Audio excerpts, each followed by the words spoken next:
జవహర్లాల్ నెహ్రూనే ఈ దేశానికి స్వతంత్రం ఇచ్చారు, గాంధీ గారి స్వతంత్రానికి కారణం అంటే నేను నమ్మను, నేను అంగీకరించను. ఎందుకంటే వీళ్ళిద్దరూ ఫేస్ అందులో ఉన్నారు తప్పించి చేసిన వాళ్ళు వేలాది మంది, లక్షలాది మంది ప్రాణ త్యాగాల ఫలితం. రెండవ ప్రపంచ యుద్ధంలో బ్రిటన్ కాస్త జర్మనీ మీద గెలిస్తే భారతదేశానికి స్వతంత్రం ఇస్తామని రాసిచ్చినటువంటి కాన్సెప్ట్ తో ఆనాడు జరిగింది.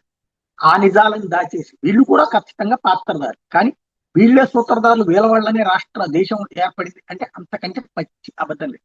అంటే ఇది నా అభిప్రాయ విభేదమే, కానీ వాళ్ళు నా శత్రువులు కాదు. కాంగ్రెస్ పార్టీ అంటే ఆ ఇక్కడ రాజకీయాల్లో కావాల్సినటువంటిది ఏంటంటే శత్రుత్వం కాదు, రాజకీయ విభేదం. రాజకీయ విభేదంలో నేను చెప్పేది తప్పైతే నువ్వు మాట్లాడు, అంతే తప్పించి నువ్వు చెప్పేది రైట్ అని నా నెత్తిన రుద్ది నేను కాదంటే నువ్వు నా శత్రువు అంటే కరెక్ట్ కాదు. ఇదే విషయాన్ని నిన్న పార్లమెంటరీ వ్యవహారాల శాఖ మంత్రి కిరణ్ రిజిజు లోక్సభలో కాంగ్రెస్ పార్టీ గుర్తు చేశారు.